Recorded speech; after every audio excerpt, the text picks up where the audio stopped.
Bienvenue dans Dossier OPCA version 2.10. Merci d'être là et de vous intéresser à cette solution, à cette application en ligne qui s'adresse aux organismes de formation pour vous faire gagner du temps dans la production des dossiers de demande de financement pour vos stagiaires, mais aussi pour les documents dont vous avez besoin pour le suivi de vos stagiaires une fois qu'ils sont dans l'aventure. Donc, pour vous montrer la rapidité avec laquelle s'exécute cette manipulation, je vais tout simplement lancer un chronomètre.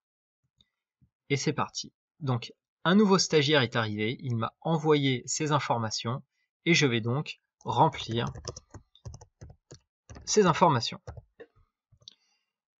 email@email.com. Le stagiaire est un demandeur d'emploi au 8 rue des Paradis, 75 012 Paris. J'enregistre, le stagiaire est créé et je vais créer son dossier. Je sélectionne la formation qu'il veut suivre, par exemple une formation à distance. Je sélectionne le stagiaire, je valide la date de début et la date de fin, donc le 4, et puis on va dire il finit le 15, et on fait enregistrer. Donc vous avez vu, pas trop compliqué, on rentre le stagiaire, on crée le dossier, juste en sélectionnant la formation, le stagiaire, date de début, date de fin, et hop, ça y est, c'est créé. Et ça nous a pris 1 minute et 10 secondes.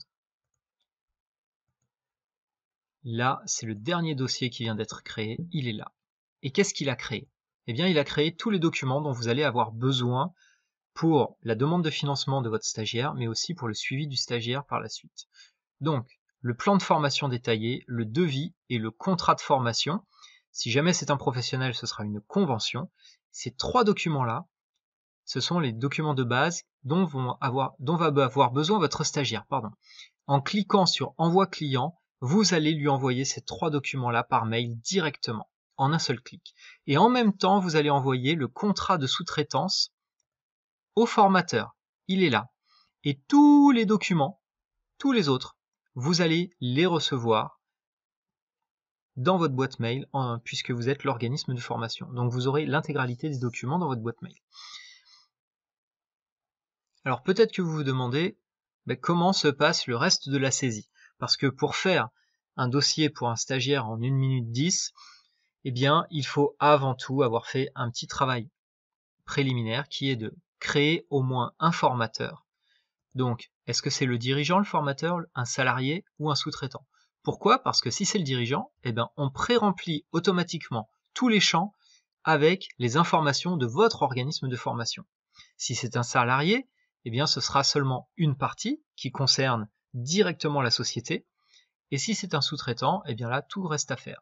Et toutes les informations qui sont là, eh bien, vont vous permettre de créer les différents documents nécessaires avec le contrat de sous-traitance, le CV du formateur et le nom du formateur quand il doit apparaître dans les différents documents. Une fois que vous avez votre premier formateur, vous pouvez créer votre première formation. Vous allez déterminer est-ce qu'elle est en présentiel, FOAD, mixte.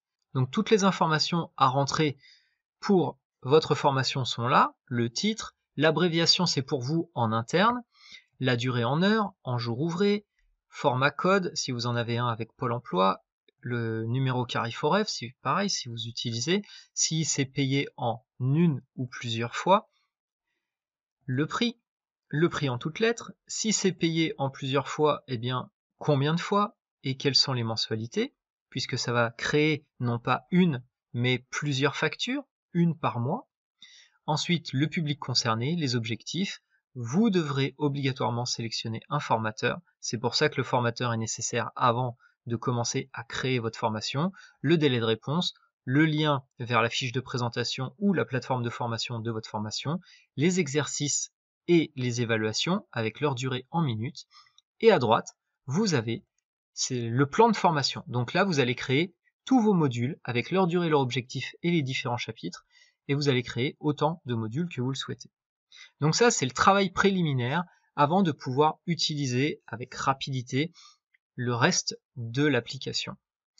Alors peut-être que vous vous dites, oui, mais j'ai des cas particuliers où eh bien, l'accord arrive tardivement et je suis obligé de faire un avenant. Eh bien, pas de souci, vous cliquez sur avenant et là, vous allez pouvoir changer le nom, les objectifs, les dates de début, de fin, la durée, le lieu de formation et même le prix de la formation.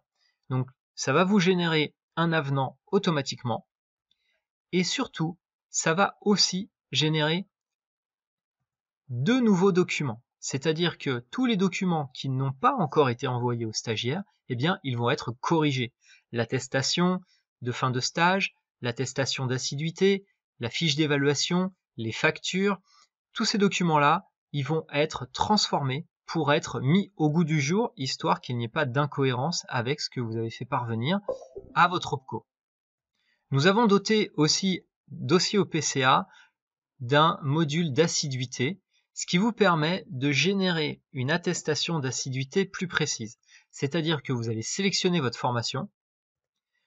On vous dit, la durée de cette formation qu'a suivi Bernard Tapie dure 30 heures. Combien d'heures est-ce qu'il a effectué de connexion? Et ça, vous l'avez sur vos logs de connexion. Donc, par exemple, 30 heures, 7 minutes et 19 secondes. Vous allez faire la date de création de l'avenant. Donc par défaut, il vous propose la date de fin de la formation et vous allez enregistrer. Et quelques instants plus tard, vous voyez c'est très rapide, eh bien nous avons un document qui est mis à jour au niveau de l'attestation d'assiduité. Autre module, on a un simulateur de log. Donc ça, c'est pour vous montrer à quoi ressemblent des logs de connexion. Donc on voit, il y a 28 heures. Ces 28 heures, elles ont été réalisées entre, et là, quelles sont les périodes de connexion. Donc, par défaut, il vous met les périodes qui correspondent au début et à la fin de la période de la FOAD, parce que si c'est en mixte, vous avez un début et une fin pour la période à distance. Quelle est la date de création du document? Et ensuite, quel est le rythme avec lequel vous avez fait les connexions, enfin votre stagiaire a fait les connexions. Donc par exemple, on va dire 7 heures par jour. On va lancer, et du coup ID 14, donc c'est cette formation-là, on va voir que là, nous avons des logs de connexion qui ont été créés.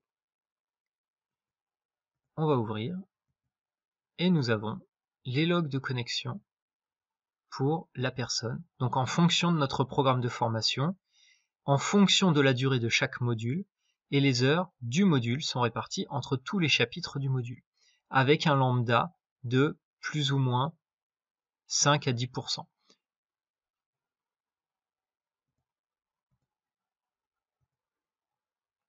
Nous avons un autre module qui est le module Datadoc pour les organismes de formation qui ne sont pas encore datadockés et qui ont besoin de créer tous les documents dont ils ont besoin pour le Datadoc. Donc vous avez un formulaire à remplir, et une fois que celui-ci est rempli, eh bien vous avez l'intégralité des documents dont vous avez besoin pour le Datadoc. Bien évidemment, vous aurez encore quelques documents supplémentaires à produire, comme votre attestation d'assurance professionnelle, comme le document de la directe avec votre numéro d'activité dedans, qui officialise que vous êtes un centre de formation pro, etc. Mais tous les autres documents sont là, ils ont été générés et vous n'avez plus qu'à les télécharger pour pouvoir les mettre sur la plateforme du Datadoc. Le module importation, il vous permet de générer en masse des stagiaires et des dossiers.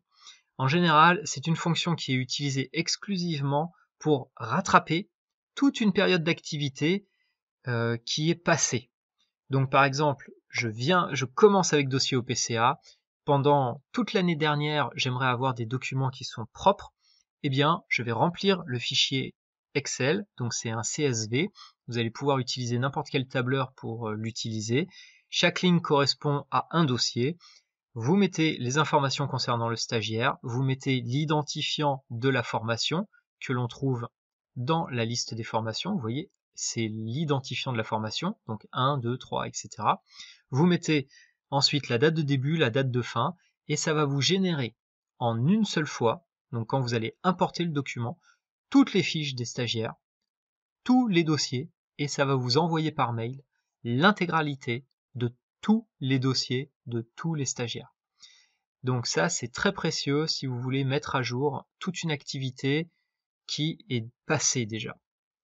Enfin, la dernière chose que je vais vous montrer, c'est la fiche du centre de formation. Lorsque vous entrez pour la première fois dans Dossier au PCA, c'est la fiche que vous devez remplir et qui donne toutes les informations concernant votre organisme de formation. Donc la raison sociale, votre adresse postale, la région dont vous dépendez au niveau de la directe, le tribunal juridique, le tribunal dont vous dépendez, de grande instance, c'est là, votre datadoc, la TVA, est-ce que vous êtes assujetti à la TVA ou exonéré, est-ce que votre numéro de SIRET, votre numéro d'activité, etc. Votre IBAN et votre BIC, puisque sur la facture et sur le devis, on propose que ce soit fait par virement, donc on fournit directement dessus les informations bancaires, et vous allez uploader, donc mettre en ligne votre tampon avec signature et votre logo, ce qui va permettre de faire tous les documents à votre en-tête. Et tous les documents sont avec l'en-tête de votre entreprise et un pied de page sur toutes les pages avec toutes les informations légales nécessaires sur vos documents et le représentant. Et ça, vous pouvez le modifier dans votre centre de formation. J'espère que ce petit tour d'horizon de Dossier au PCA vous a plu, qu'il vous donne envie de le tester. Si c'est le cas, vous pouvez nous envoyer un mail pour obtenir un accès à notre serveur de démonstration. Vous pouvez aussi avoir cet accès directement sur notre site dossierauPCA.com et on vous dit à très bientôt dans Dossier au PCA.